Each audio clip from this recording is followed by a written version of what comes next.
Shalom Bapak Ibu, puji Tuhan. Selamat pagi. Doa saya kita terus semakin teguh, semakin kuat, semakin bertumbuh dari apa yang sedang kita bangun, yaitu pengenalan akan Allah. Begitu pentingnya pengenalan Allah akan dalam hidup kita, karena ketika kita mengenal Allah, ada banyak pandangan kita, pola-pola kita akan menjadi berubah dari pola-pola dunia, berubah menjadi pola-pola Tuhan. Karenanya salah satu yang ditebus oleh Yesus adalah dari cara hidup atau pola yang kita telah turunkan, turun-temurun dari nenek moyang kita. Karena itu di dalam kitab Yesaya 1 ayat 3 dikatakan, lembu mengenal pemiliknya, tetapi Israel tidak. Keledai mengenal palungan yang disediakan tuannya, tetapi umatku tidak memahaminya. Jadi persoalan yang Yesaya lihat pada waktu itu, kenapa hidup orang-orang Israel secara moral mengalami persoalan? Dia melihat itu terjadi, akarnya adalah kurangnya pengenalan akan Allah dalam kehidupan orang-orang Israel pada waktu itu. Karena itu pengenalan Allah menjadi pagar untuk kita tidak terlibat atau turun atau mengalami degradasi secara moral.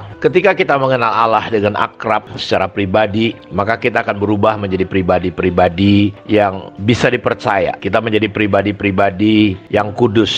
Kita menjadi orang yang hidup berintegritas, hati, perkata, dan tindakan kita menjadi sama. Dan inilah salah satu persoalan yang terjadi di akhir zaman, yaitu orang tidak bisa dipercaya. Kenapa? Karena kurangnya pengenalan akan Allah. Jadi pengenalan akan Allah adalah kunci untuk pertumbuhan hidup kita. Dalam 2 Petrus 1 ayat 2 dan 3, coba kita sama-sama perhatikan. Kasih karunia dan damai sejahtera melimpahi kamu. Menarik sekali, kasih karunia dan damai sejahtera melimpahi kamu. Kasih karunia dan damai sejahtera adalah sesuatu yang datang dengan limpah, melimpahi. Jadi artinya bukan rintik-rintik, tetapi melimpah ruah, banyak sekali. Bayangin Bapak Ibu kalau hidup kita dipenuhi, bahkan melimpah dengan kasih karunia. Bukankah Paulus berkata kepada Timotius anak didiknya, biarlah kamu jadi kuat di dalam kasih karunia. Wow, saya nggak bisa bayangin seandainya kita semua hidup berada dalam kasih karunia. Kita tidak akan pakai kekuatan kita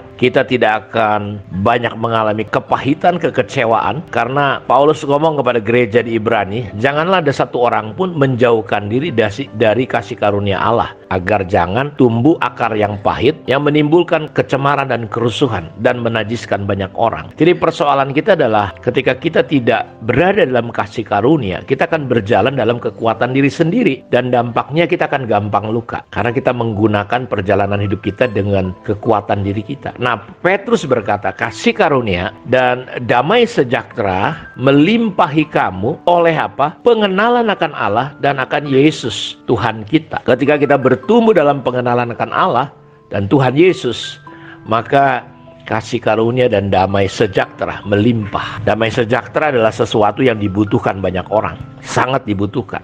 Kenapa ada orang terlibat narkoba? Kenapa ada orang selingkuh? Kenapa ada orang jadi tergila-gila, terikat dengan uang? Karena mereka berpikir ya bahwa kalau mereka punya uang, punya istri lebih dari satu, kalau mereka korupsi, selingkuh, mereka pikir mereka akan punya damai. Mereka pikir mereka akan bahagia. Padahal hidupnya tambah hancur. Kenapa? Karena mereka berpikir salah bahwa damai sejahtera bisa didapat dengan cara dan hal seperti itu. Ternyata pengenalan akan Allah lah kunci untuk kita melimpah dalam kasih karunia dan damai sejahtera. Ya, karena itu kita sangat membutuhkan dalam menjalani hidup kekristenan kita dengan yang namanya pengenalan akan Allah.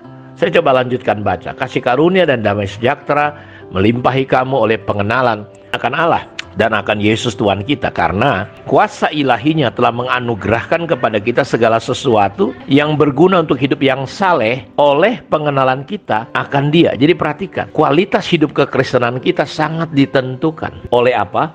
Oleh pengenalan kita kepada Tuhan. Karena kuasa ilahinya telah menganugerahkan kepada kita segala sesuatu yang berguna untuk hidup yang saleh, hidup yang benar, standar Tuhan, ya. Dan itu bisa tercapai kenapa? Oleh pengenalan kita akan Dia. Sekali lagi, bahwa pertumbuhan hidup kita sangat ditentukan oleh pengetahuan atau pemahaman kita, pengenalan kita kepada Allah. Jadi saya mau katakan, hal terpenting bagi kita orang percaya, orang Kristen adalah bertumbuh dalam pengenalan akan Allah. Karena untuk itulah kita diciptakan. Yesaya 11 ayat 9 berkata, Seluruh bumi penuh dengan pengenalan akan Tuhan seperti air laut yang menutupi dasarnya. Jadi pusat dari semua pengertian, hikmat, kehidupan yang benar dalam kekristenan kita adalah pengenalan akan Allah. Jadi kita bisa jadi orang Kristen tanpa mengerti banyak hal di dunia ini, tetapi mustahil kita menjadi orang Kristen tanpa mengenal Allah. Sekali lagi saya ulang, kita dapat jadi orang Kristen, mungkin kita banyak tidak mengerti banyak hal, tetapi tidak mungkin kita menjadi orang Kristen, orang percaya tanpa kita mengenal Allah. Karena itu saya berdoa biar pengenalan akan Allah yang sedang kita bangun dalam hidup kita sehari-hari, kita akan bangun, kita akan biarkan Tuhan menolong kita, dan kita mengizinkan ketika kita bangun pengenalan akan Allah, ada kasih karunia dan damai sejahtera yang melimpah-limpah. Melimpah artinya banyak, melimpah artinya tidak sedikit, melimpah itu artinya lebih dari cukup yang kita butuhkan. Dan itulah yang akan terjadi, yang akan melimpahi, yang mendatangi kita oleh karena pengenalan akan Allah. Saya berdoa kiranya Tuhan memberkati kita semua. Shalom.